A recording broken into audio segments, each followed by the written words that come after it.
नमस्कार, राजनीति में आपका स्वागत है। मैं हूं पंकज श्रीवास्तव। राजनीति में आज बात भारत के सबसे नजदीकी पड़ोसी भारत और नेपाल के रिश्तों की। भारत और नेपाल के संबंधों में फिर तल्खी आ गई है। पिथौरागढ़ लिपुलेख सड़क परियोजना और कालापानी के मुद्दे को लेकर नेपाल में भारत के खिलाफ नाराजगी बढ़ रही है। काठमांडू में भारतीय दूतावास के बाहर प्रदर्शन हुआ। नेपाल भारत पर अपनी जमीन कब्जाने का आरोप लगा रहा है। मोदी सरकार पाकिस्तान को छोड़कर दूसरे पड़ोसी देशों के साथ रिश्ते सुधारने का दावा करती आई है। ऐसे में सवाल यह है कि आखिर नेपाल जैसे पड़ोसी देश में लोग भारत के खिलाफ सड़क पर क्यों उतर रहे हैं। सवाल इसलिए बड़ा है क्योंकि नेपाल के भारत के साथ रिश्ते हमेशा अच्छे रहे हैं, पर अब नेपाल चीन की तरफ झुकता दिख रहा है। तो क्या ये भारत सरकार की कूटनीतिक विफलता है? आखिर क्यों मोदी सरकार नेपाल जैसे ऐतिहासिक सांस्कृतिक रूप से सबसे करीबी समझे जाने वाले पड़ोसी देश नेपाल से भी रिश्ते सुधारने में नाकाम रही है? आज इन्हीं सवालों पर अगले आधे घंटे हम चर्चा करेंगे। चर्चा में हमारे साथ शामिल हो रहे हैं पूर्व राजनयिक सुरेश गोयल, विदेश मामलों के जानकार और रक्षा विशेषज्ञ मनोज जोशी, वरिष्ठ पत्रकार वेद प्रताप वैदिक, और फोन पर हमारे साथ जुड़ेंगे जेएनयू के पूर्व प्रोफेसर और विदेश मामलों के जानकार प्रोफेसर एसडी मुनि। सबसे पहले बात करते हैं सुरेश गोयल जी से। गोयल साहब, आप राजनयिक रहे हैं, इस तरह से तमाम देशों के रिश्तों को आपने करीब से देखा है। नेपाल में इस तरह भारत विरोधी भावनाओं का भड़कना कैसे देखते हैं आप इसको?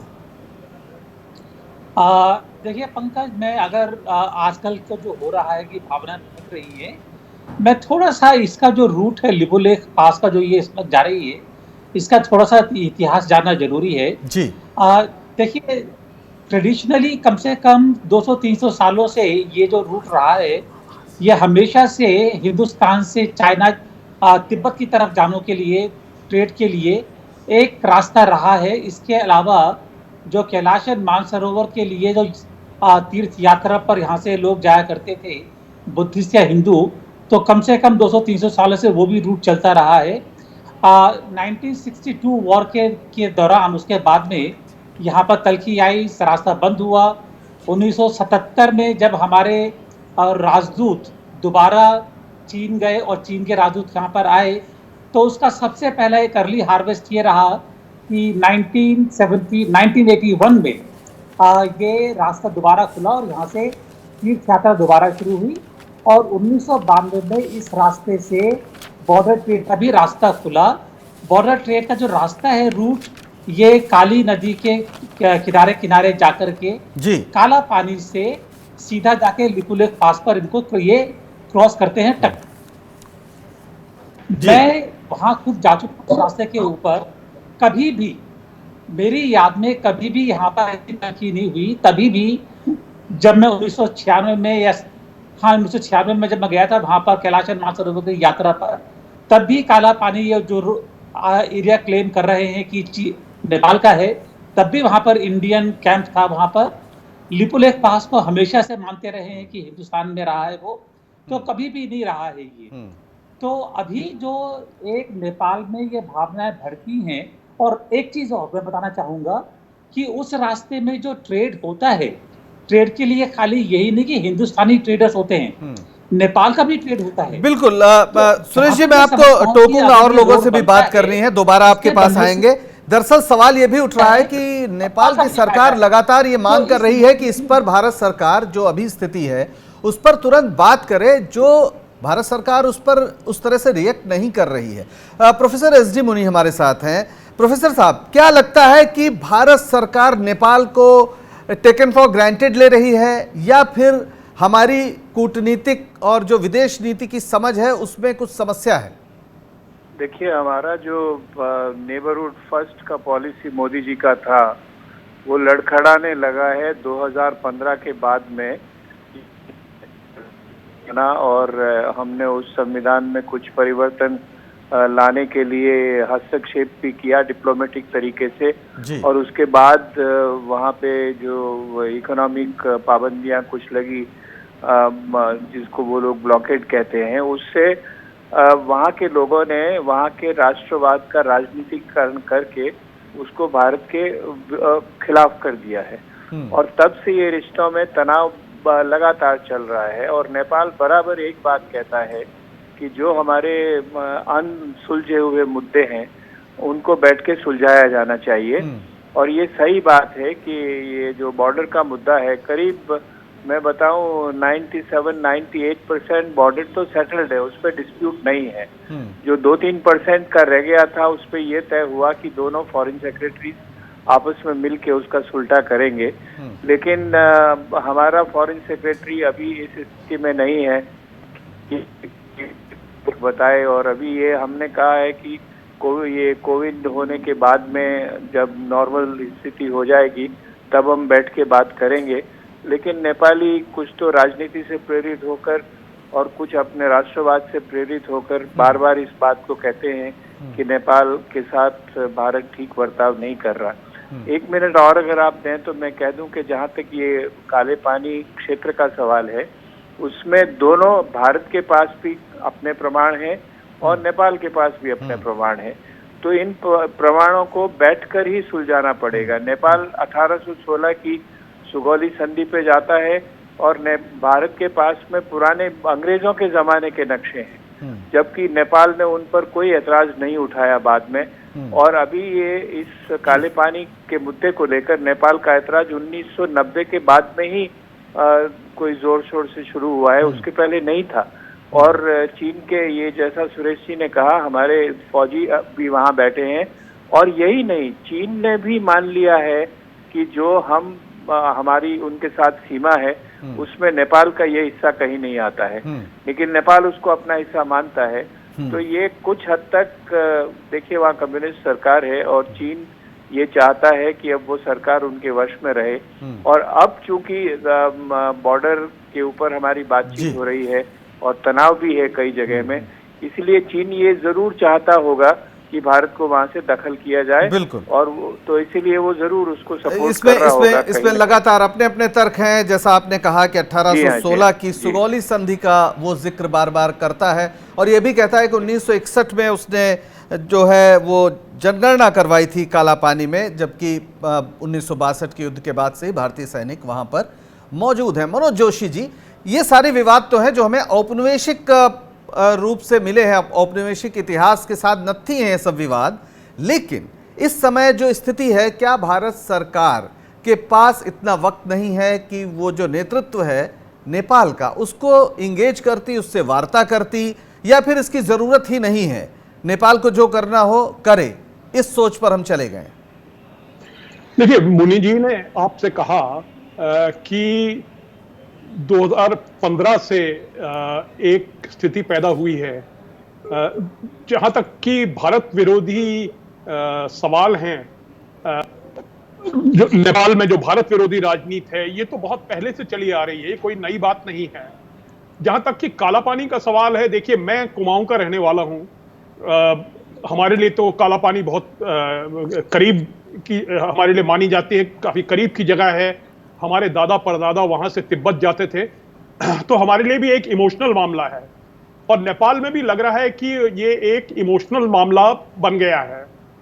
पर इसमें इसको सुलझाने में कोई ऐसी ज्यादा परेशानी नहीं है। सवाल ये है कि काली नदी कहां है, कौन सी है, और ये चीज जो है ये आज के जमाने में जो ज्योग्राफिकल एक्सपर्टीज है उससे बहुत आसानी से पता की जा सकती है। पर वो तभी होगा जबकि दोनों साइड जो हैं आपस में मिलकर बैठेंगे, एक्सपर्ट कमेटी बनाएंगे, एक्सपर्ट कमेटी को वहां भेजेंगे और जमीन पे देखेंगे कि साहब इस काली नदी कौन सी है, कौन सा उसका मेन स्ट्रीम जो है, जो मेन स्रोत है वो कहां से बह रहा है।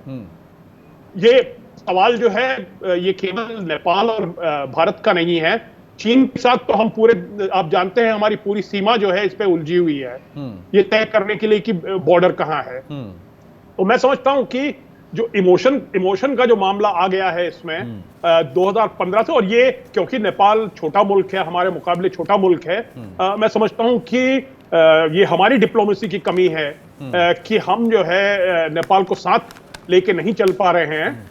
पर नेपाल में भी ये बात इतनी आसानी की नहीं है, क्योंकि नेपाल में अक्सर जो है भारत विरोधी राजनीति करना जो है काफी आसान है। लोगों को भड़काना भारत के खिलाफ। जहां तक कि काला पानी का सवाल है, वहां पे कुछ खास ऐसे इकोनॉमिक खासियत नहीं है, ना वहां कोई ऐसे ना कोई हाइड्रो इलेक्ट्रिक वहां पे प्रोजेक्ट बन सकता है। एक रास्ता है, वहां से एक रास्ता है तिब्बत के लिए, उसका महत्व भारत और चीन दोनों के लिए है, और इसीलिए चीन ने भी ये मान लिया है कि ये भारत के हिस्से में पड़ता है। बिल्कुल, चूंकि जी यहाँ से ये जो यात्रा जिसकी सवाल है, जिसको ये तय करना कि काली नदी कहाँ है, कहाँ से बह रही है, ये इतनी मुसीबत की बात नहीं है। जी बिल्कुल।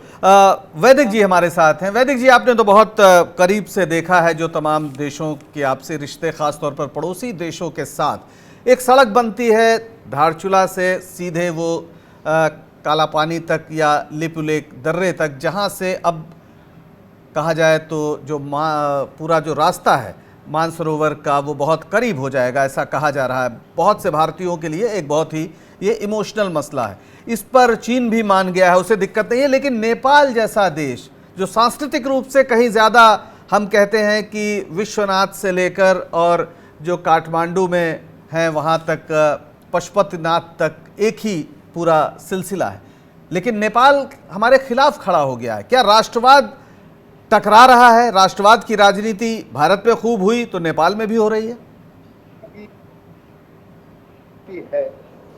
कम्युनिस्ट पार्टी नेपाल की, उसमें अंदर दंगल चल रहा है, और उस दंगल की वजह से, हेलो जी आप बोले, आवाज आ रही है। नेपाल सत्तारूढ़ पार्टी में जी अंदरूनी दंगल चल रहा है। केपी ओली प्रधानमंत्री हैं और पुष्पकमल दहल पार्टी के अध्यक्ष हैं।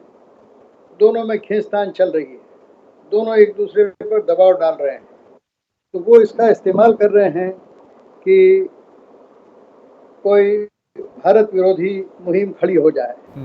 और जो 1816 की सुगौली की संधि हुई थी, उसमें हमारे साथियों ने, डॉक्टर मुनि ने और प्रोफेसर जोशी ने बहुत ठीक बात कही कि उस संधि की व्याख्या, यानी उसमें काली नदी कौन सी है और कहाँ से शुरू होती है, और उसके तट से भारत की सीमा शुरू होती है या जहाँ से उसका स्रोत है, पानी जहाँ से आ रहा है, झरना आ रहा है, वहाँ से शुरू होती है, इन बातों पर बहस की जरूरत है। लेकिन कुल 35 किलोमीटर की जगह है जिसको भारत सरकार ने पक्का कर दिया है। 3-4 किलोमीटर और पक्की होना बाकी है। अगर वो पक्की हो जाए तो मैं समझता हूँ कि कोई दिक्कत नहीं है। नेपाल क्या चाहता है? नेपाल जो चाहे भारत को उसे दे सकता है, उसको प्रसन्न कर सकता है।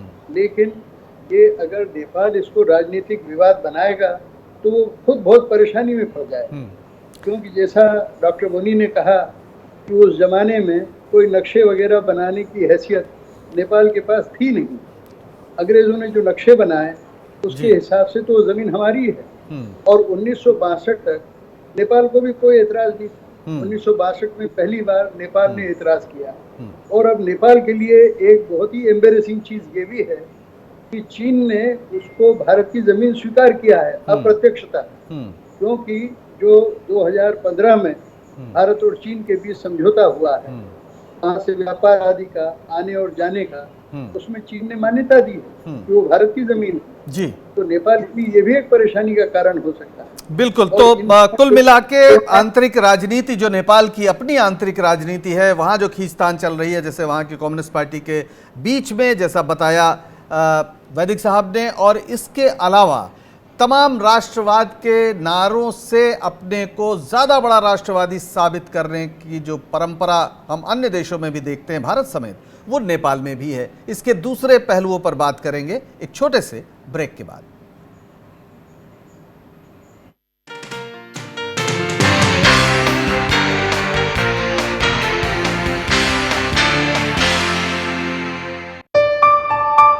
चलो इतिहास के कुछ पन्ने पलटते हैं। चलो उस दौर में कुछ दूर चलते हैं। हो बात ग्वालियर की या हो कहानी मुमताज की, बेगम नवाब की झलकियां या हो बात काले ताज की, हर तरफ पसरा यहाँ इतिहास है। यूं ही नहीं कहते सभी, मध्य प्रदेश तो कुछ खास है। वक्त के निशान।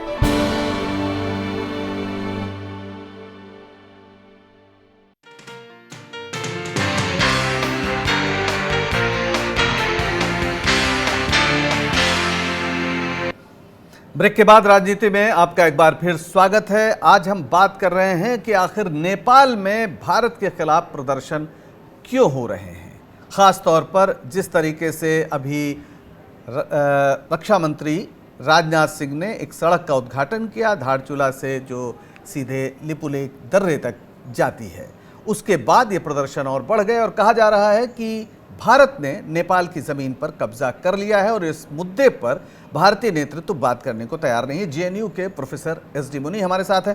प्रोफेसर मुनि, ये जो बात नेपाल के तमाम नेताओं और मंत्रियों की ओर से आई है कि भाई भारत के नेता जो है या सरकार जो है वो इस मुद्दे पर बात ही नहीं करना चाहती, एड्रेस ही नहीं कर रही है, तो ये जो बिग ब्रदर एटीट्यूड का बार बार सवाल उठता रहा है कि आप मानते ही नहीं कि नेपाल की कोई हैसियत है, ये कहीं ज़्यादा अपमानित करने वाली बात है। क्या सचमुच ये आरोप सही है? क्या इसमें कुछ दम लगता है आपको?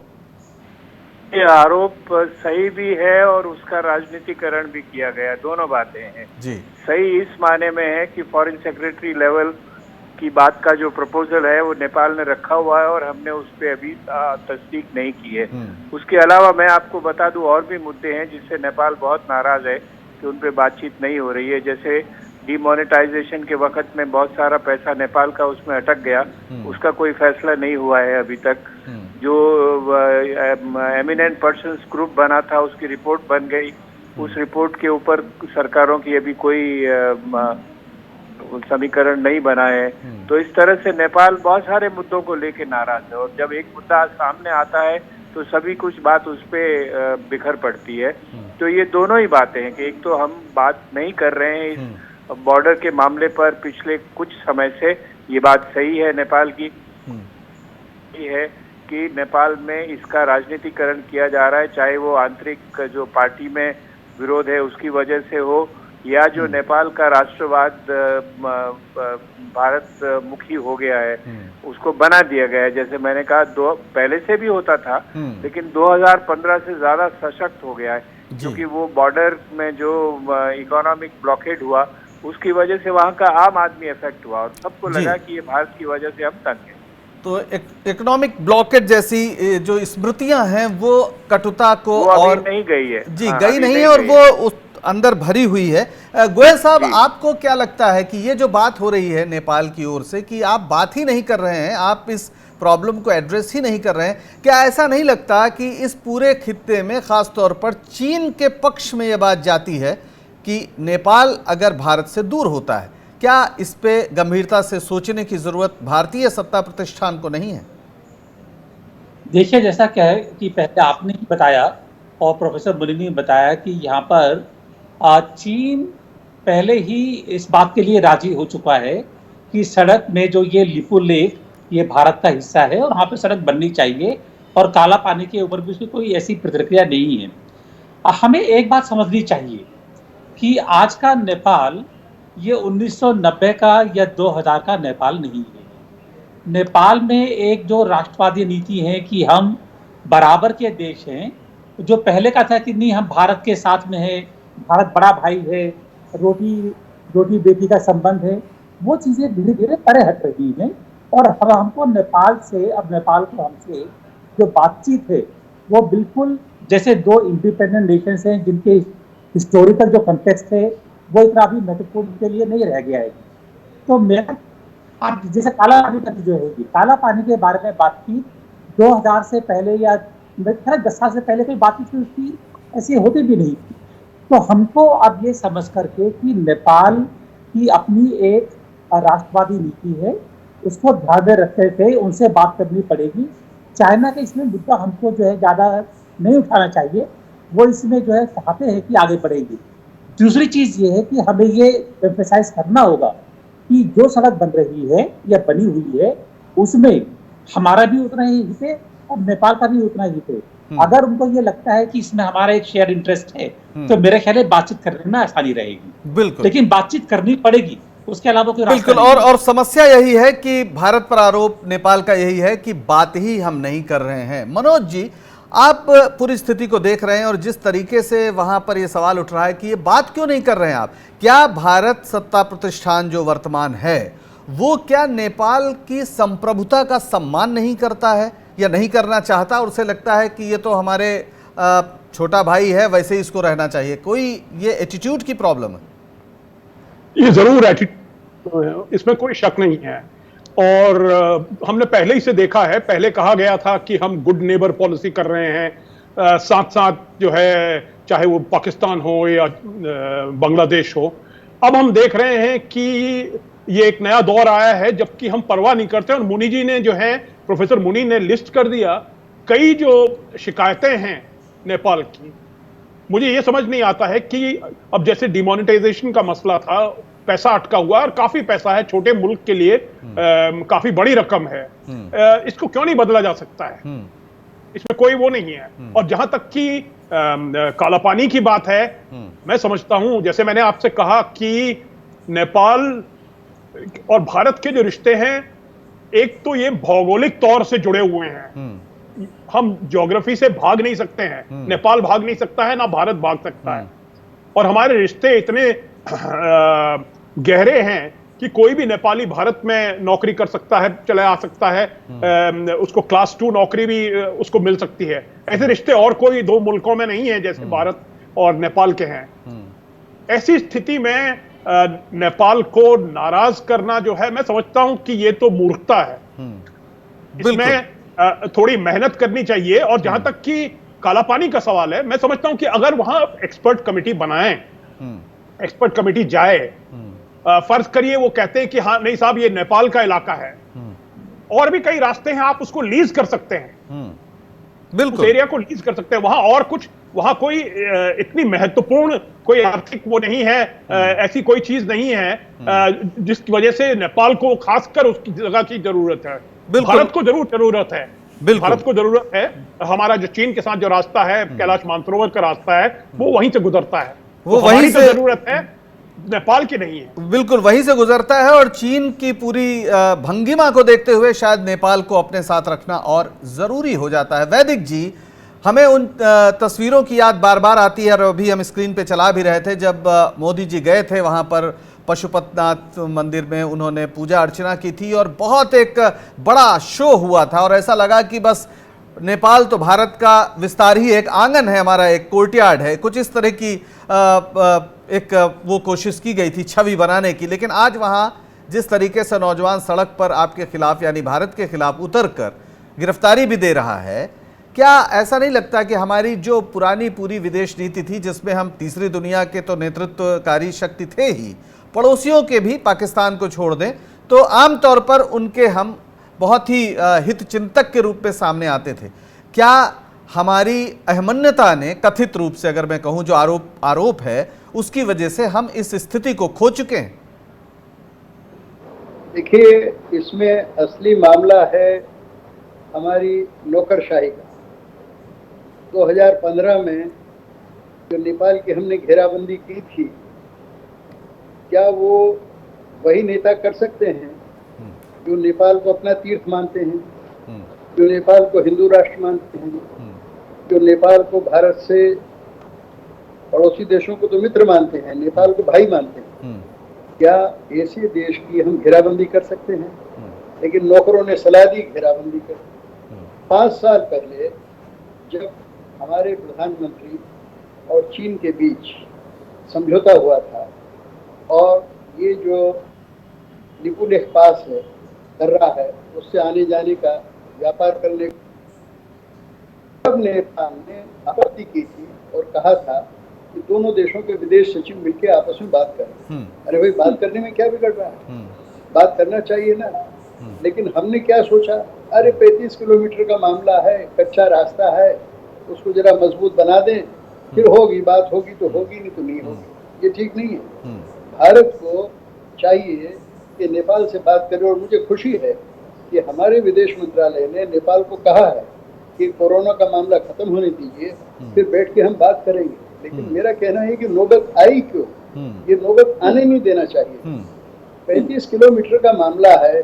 मैं तो कहता हूँ कि भारत उसके लिए कुछ भी, अगर नेपाल बहुत ज्यादा अड़ जाए, नहीं माने बात और ऐसा रवैया अपना ले कि जो तर्कसंगत भी नहीं लगता है भारत को, तो भी इतनी सी जमीन का तो कुछ भी फैसला हो सकता है, कुछ भी ले दे हो सकती है। बिल्कुल, और इस तरह से सीमाओं का निर्धारण होता रहा है। खास तौर पर जो देश औपनिवेशिक इतिहास से जुड़े हैं, उनके सीमाओं के निर्धारण के प्रश्न महत्वपूर्ण रहे हैं और वही नेतृत्व इतिहास में याद किया जाता है जो बहुत शाइस्तगी से इन समस्याओं को हल करके देश को आगे बढ़ा ले जाए। और ये चुनौती आज के भारतीय नेतृत्व के सामने भी है, क्योंकि नेपाल में भारत के खिलाफ प्रदर्शन हो, ये सिर्फ सुर्खियों का मामला नहीं है, बल्कि ये आपके मानस पर चोट पहुंचाने वाली बात भी हो सकती है। आप सबने इस परिचर्चा में भाग लिया, आप सबका बहुत बहुत शुक्रिया। राजनीति में आज बस इतना ही। मुझे दीजिए इजाजत और बने रहिए स्वराज एक्सप्रेस के साथ। नमस्कार।